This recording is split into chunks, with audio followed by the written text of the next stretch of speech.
My family invited my wife and me to reconcile, but it turned out to be a setup to pressure me into divorcing her for someone they preferred. So, I walked out. I'm a 29-year-old guy. My wife and I had been married for 3 years. She was everything I could have hoped for. Smart, funny, and with a heart of gold. But there was always one small problem. My family. They never quite warmed up to her, always finding some subtle way to make her feel like an outsider. I chalked it up to them being set in their ways, hoping time would smooth things over. As we pulled up to my parents' house that Saturday evening, something felt off.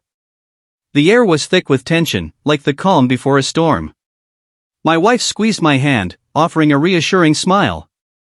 "It'll be fine," she said, but I could hear the uncertainty in her voice. We walked in to find the entire family gathered. My parents, my 2 older sisters, and even my grandmother.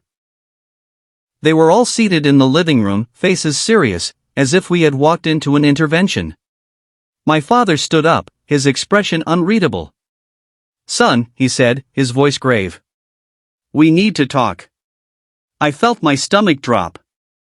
Those words never preceded anything good. My wife and I sat down on the love seat, suddenly feeling like we were on trial. My mother spoke next, her voice syrupy sweet in a way that always spelled trouble. "Sweetie, we've been thinking. It's been 3 years since you got married, and well, we think it's time for a change." I blinked, confused. "A change? What do you mean?" That's when my oldest sister chimed in, her tone matter of fact. "We think you should divorce her." The words hit me like a punch to the gut. I felt my wife stiffen beside me, her hand gripping mine so tight it hurt. For a moment, I was sure I had misheard, but the serious expressions on their faces told me otherwise. "What the hell are you talking about?" I finally managed to sputter out. My father leaned forward, his voice low and intense. "Son, we've been patient. We thought maybe she'd grow on us, that you'd see sense, but it's clear now that this was a mistake. She's not right for you, not right for this family." I looked around the room, hoping to see a hint of a joke, a sign that this was all some elaborate prank. But all I saw were stern faces and expectant looks. My grandmother, usually the voice of reason, spoke up. "We only want what's best for you, dear, and we think what's best is for you to end this unfortunate union." I felt like I was in some sort of twisted twilight zone. My family, the people who were supposed to support me, were sitting here calmly discussing the dissolution of my marriage as if they were planning a weekend barbecue. "Have you all lost your minds?" I asked, my voice rising. "I love my wife. We're happy. Where is this coming from?" My mother reached out, patting my knee in a patronizing gesture. "Honey, we know you think you're happy, but we can see what you can't. She's holding you back. You could do so much better." That's when my youngest sister dropped the bomb that would change everything. "We think you should give Kay another chance." Kay, my high school sweetheart, the girl my family had always adored, the one who broke my heart when she cheated on me senior year. I hadn't thought about her in years, and now here was her name being thrown into this already surreal conversation. "Kay?" I repeated, dumbfounded. "What does she have to do with any of this?" My mother's eyes lit up, and I knew I wasn't going to like what came next. "Well, we ran into her mother at the grocery store last week. Kay is back in town, divorced. She asked about you, said she regrets how things ended between you two." I couldn't believe what I was hearing. My family had orchestrated this whole reconciliation dinner as a setup to pressure me into divorcing my wife for someone they preferred, someone who had hurt me deeply in the past. I looked at my wife, seeing the pain and disbelief in her eyes. She'd been quiet this whole time, but I could feel her trembling beside me. That's when something inside me snapped. I stood up abruptly, my voice shaking with anger. "You all should be ashamed of yourselves. My wife is the best thing that's ever happened to me. She's kind, loving, and has stood by me through everything, and this is how you repay her? By ambushing us and trying to destroy our marriage?" My father stood up too, his face flushing red. "Now listen here, boy. We're your family. We know what's best for you. This girl," he gestured dismissively at my wife. "She's not one of us. She never will be. Kay, on the other hand. Qley cheated on me, I shouted, cutting him off. Or did you conveniently forget that part? She broke my heart, and you want me to go back to her? To throw away my marriage for someone who couldn't even be faithful when we were teenagers? The room fell silent, the tension palpable. My wife stood up beside me, her voice quiet but firm. I think we should go. I nodded, taking her hand. As we turned to leave, my mother called out, her voice pleading. Please just think about what we've said. We're only trying to help. I paused at the door, looking back at the family I thought I knew. If this is your idea of help, then I don't want it. Don't contact us again until you're ready to apologize and accept my wife as part of this family. With that, we walked out, leaving behind a chorus of protests and pleas.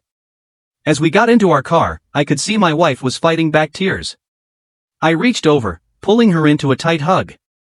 I'm so sorry, I whispered. My own voice choked with emotion. I had no idea they would do something like this. She pulled back, wiping her eyes. It's not your fault. But what do we do now?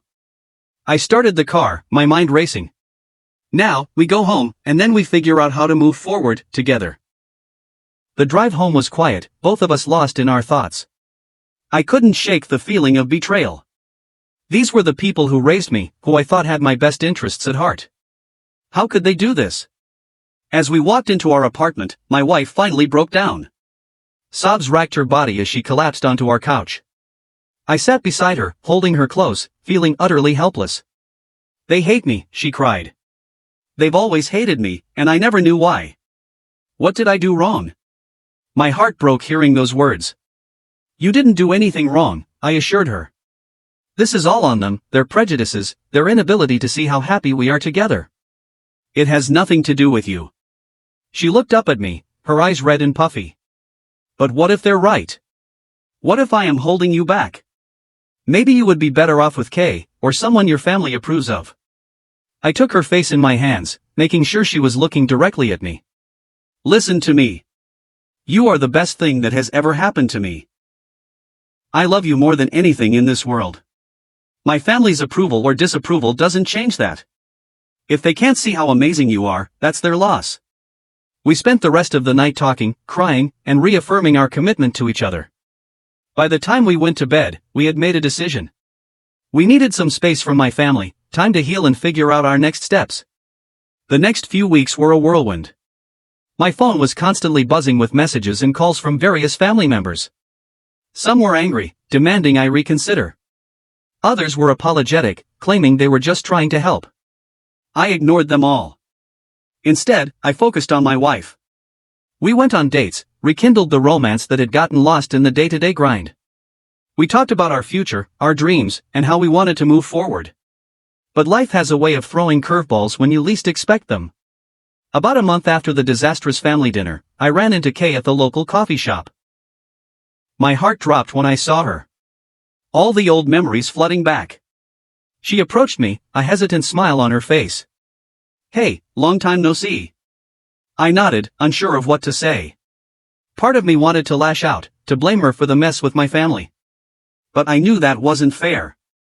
She wasn't the one who orchestrated that ambush. How have you been? I asked, keeping my tone neutral. She shrugged, tucking a strand of hair behind her ear, a gesture I remembered all too well from our high school days. Okay, I guess. Divorced, back in town? Your mom mentioned she saw mine at the store. I hope that didn't cause any problems.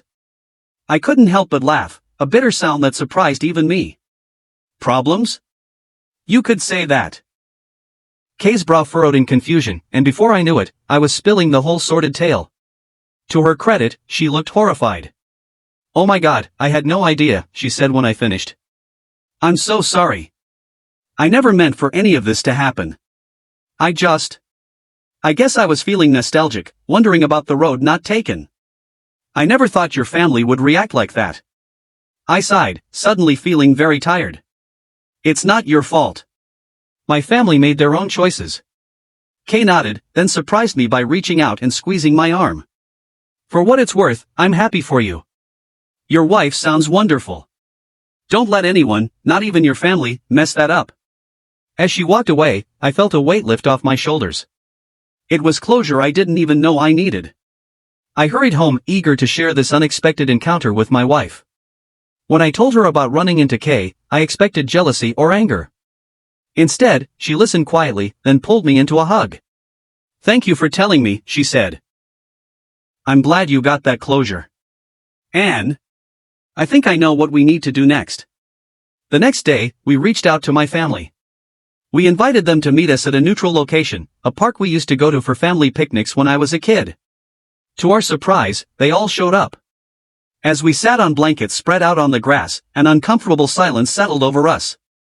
Finally, I spoke up. "We're here because we love you," I began, my voice steady. "But what happened at that dinner? It can never happen again. If you want to be part of our lives, you need to accept my wife. Not tolerate her, not put up with her, but truly accept her as part of this family."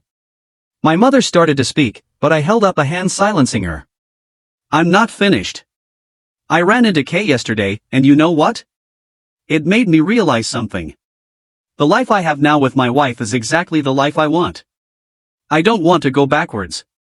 I don't want what might have been. I want this, right here, right now." I looked at each of them in turn, seeing a mix of emotions on their faces. Shame, defiance, confusion. "So here's the deal. You have a choice to make. You can either accept us as we are, or you can stay out of our lives. But I won't let you come between us again." The silence that followed was deafening. Then, to everyone's surprise, my grandmother spoke up. "I owe you both an apology," she said, her voice wavering. "I was wrong. We were all wrong. Family isn't about who we think is right for each other. It's about supporting the people we love, even when we don't understand their choices." One by one, the rest of my family followed suit. There were tears, hugs, and promises to do better. It wasn't perfect, and I knew we had a long road ahead of us.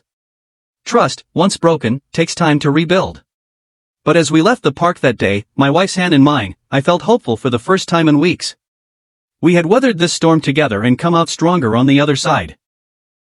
Looking back now, I realize that sometimes the greatest tests of love don't come from outside forces, but from the people closest to us. It's easy to say you love someone when everything is smooth sailing. But it's in the choppy waters, when the wind is against you and the waves threaten to capsize your boat, that you truly discover the strength of your bond. My wife and I were stronger than ever. And my family, well, they're learning. It's a work in progress, but isn't that what family is all about? So here's to love that stands strong in the face of adversity, to partners who become your anchor in the storm, and to families who learn, grow, and ultimately choose love over everything else.